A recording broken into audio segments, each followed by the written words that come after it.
নমস্কার বন্ধুরা। তো আজকে নিয়ে চলে এসেছি একটা মটন রেসিপি, ৮০ দশকের মটনের রেসিপি। তো দেখো, রেসিপিটা একটু অন্যরকম হতে চলেছে। খুবই সিম্পল বাট খুবই টেস্টি।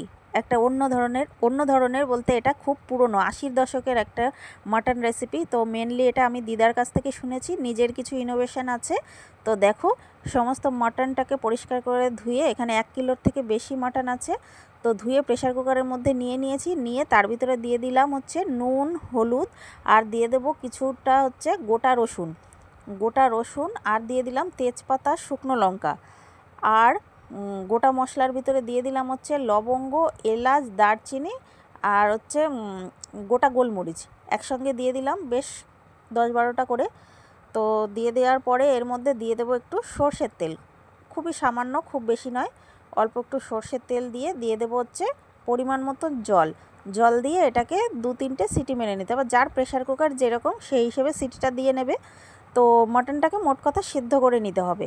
তো আমি যেটা বলছিলাম, তো ৮০ দশকে দিদার কাছ থেকে যেটা শোনা, তো এরকম সমস্ত গোটা মশলা দিয়ে, তখন এটা প্রেশার কুকারে হতো না, হাঁড়ির মধ্যে দিয়ে তারা সেদ্ধ করতো, দিয়ে কিন্তু ওই শুধুমাত্র ফোড়ন দিয়ে নিত, জিরে তেজপাতা দিয়ে, আর গোটা গরম মশলা মানে শিলে বেটে সেই গরম মশলাটা দিয়ে নামিয়ে নিত। এখানে দেখো সমস্ত মশলা রেডি করে নিয়েছি, পেঁয়াজ কুচি করে নিয়েছি, টমেটো কেটে নিয়েছি, আর আদা রসুন কেটে নিয়েছি, আর গোটা মশলার মধ্যে নিয়েছি জিরে, ধনে, গোলমরিচ, আর শুকনো লঙ্কা। এই সমস্ত মশলাটাকে আমি পেস্ট করে নেব। আর আলু কেটে নিয়েছি, আর সঙ্গে নিয়েছি ৪ টুকরো পেঁপে। তো পেঁপেটা দিলে মাটনটা খুব সফট হয়, তো তোমরা সবাই জানো। তো গোটা মশলাগুলো দেখো এখানে আমি মিক্সিতে পেস্ট করে নিচ্ছি। তো এটাকে পেস্ট করে নিয়ে আর ওদিকে আমি কড়াই বসিয়ে দিচ্ছি আলুটা ভেজে নেওয়ার জন্য। কড়াইটাকে গরম করতে দিয়েছি। আর কিছুটা দেখলে বাটিতে চর্বিটা আর সেদ্ধ করতে দিলাম না, ওটাকে আলাদা রেখে দিয়েছি। তো এদিকে দেখো, আমার কড়াইটা বসিয়ে দিয়েছি, সর্ষের তেল গরম করে নিলাম। সর্ষের তেল দিয়ে অবশ্যই মটন রান্না করতে হবে, তাহলে কিন্তু টেস্টটা খুব ভালো আসে। তো এখানে মশলাটাও বেটে নিয়েছি, আর ওদিকে কড়াইটাও গরম হয়ে গেছে, তেলটা গরম হয়ে গেছে। তো সমস্ত কেটে রাখা আলুটাকে খুব ভালোভাবে ভেজে নিতে হবে। তো আলুটার মধ্যে দিতে হবে নুন আর হলুদ দিয়ে খুব ভালোভাবে আলুটাকে ভেজে নিতে হবে, ভেজে তুলে রাখতে হবে। আর পেঁপেটা কিন্তু ভাজার দরকার নেই, পেঁপেটা কাঁচা অবস্থাতেই দিতে হবে। পেঁপে দিলে কিন্তু মাটন খুব সফট হয়। তো তোমরা সবাই সেটা জানো। তো রেসিপিটা কেমন লাগছে অবশ্যই দেখার পরে জানিও কমেন্টে। আর একবার এইভাবে বানিয়ে দেখো, মাটনের টেস্ট কিন্তু অসাধারণ হয়। আমি দিদার কাছ থেকে জেনেছি, তো ফার্স্ট টাইম বানালাম, তো খুবই ভালো হয়েছিল টেস্টটা। তো সেই জন্য তোমাদের সঙ্গে শেয়ার করলাম। তো ভালো লাগলে অবশ্যই লাইক, কমেন্ট আর শেয়ার করে দিও। আর যদি ফার্স্ট টাইম আমাকে দেখে থাকো, তা ফেসবুক থেকে যদি দেখো তাহলে ফলো করে দিও, আর যদি ইউটিউব থেকে দেখো তাহলে সাবস্ক্রাইব করে দিও। তো দেখো, এখানে আলুর ভিতরে আমি দিয়ে দিলাম হলুদ। তা নুন আর হলুদ দিয়ে খুব ভালোভাবে আলুটাকে কিন্তু লাল লাল করে ভেজে নিতে হবে, তাহলে কিন্তু খুব ভালো টেস্ট হবে। আর মটনের আলুর প্রতি তো বাঙালির আলাদাই ভালোবাসা। তোমরা কে কে মাংসের আলু খেতে ভালোবাসো অবশ্যই জানিও কিন্তু কমেন্টে। তো এদিকে দেখো, আমার মাংসটাও সেদ্ধ হয়ে গেছে। তো দেখে বুঝতে পারছো খুব ভালোভাবে সেদ্ধ হয়ে গেছে মাটনটা। তো এই যে প্রেশার কুকারটা খুলে নিলাম। আর এই যে আলু ভেজে যে তেলটা বেঁচেছিল, সেই কড়াইয়ের তেলের ভিতরে আমি দিয়ে দেব কিন্তু পেঁয়াজ। বেশ অনেকটা পরিমাণে পেঁয়াজ দিয়েছি, কারণ মাটনে একটু পেঁয়াজ বেশিই যায়, জানো তোমরা। তো ১ কিলোর উপরে মাটন ছিল, এখানে ২৫০-র উপরে পেঁয়াজ রয়েছে। তো পেঁয়াজটা একটু লাল করে নিয়েছি। একটু কিন্তু চিনি ফোড়ন দিয়েছিলাম, তো সেটা দেখাতে ভুলে গেছি। চিনি ফোড়নটা দিলে কালারটা খুব ভালো আসে।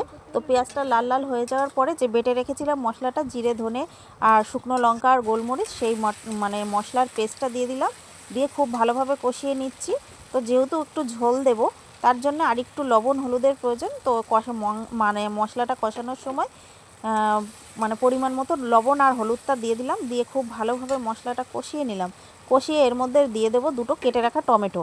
তো টমেটোটা দিয়ে দিলাম, দিয়ে খুব ভালোভাবে কষিয়ে নিচ্ছি। টমেটোটা গলে যাওয়া অবধি ওয়েট করব।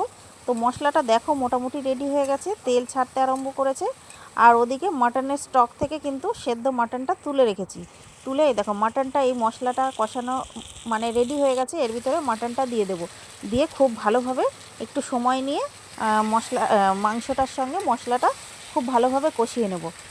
তো মাংসটা মানে মশলাটা তো আমার এদিকে রেডি হয়ে গেছে, মাটনটাও সেদ্ধ হয়ে গেছে। তো আর বেশি সময় লাগবে না রান্নাটা হতে। মোটামুটি এদিকে গরম ভাতটা তোমরা রেডি করে ফেলো। তো এই হচ্ছে মাটনটাকে কষিয়ে নিলাম। মাটনটা খুব ভালোভাবে কষানো হয়ে গেছে। এর ভিতরে দিয়ে দিতে হবে হচ্ছে আলু আর পেঁপেটা, ভেজে রাখা আলু আর পেঁপেটা। তো দিয়ে আর এদিকে মাটনের ভিতরে দিতে হবে কিন্তু গরম জল। তো জলটাও গরম বসিয়ে দিয়েছি পাশে।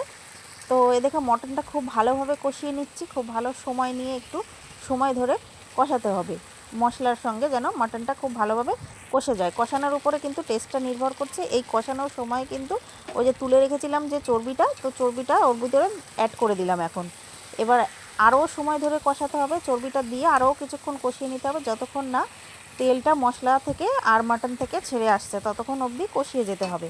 তো মোটামুটি এখানে কষানো হয়ে গেছে। তো এবার কেটে পেঁপে আর ভেজে রাখা আলুটা দিয়ে দিলাম, দিয়ে আরও কিছুক্ষণ কষিয়ে নিতে হবে মাংসের সঙ্গে।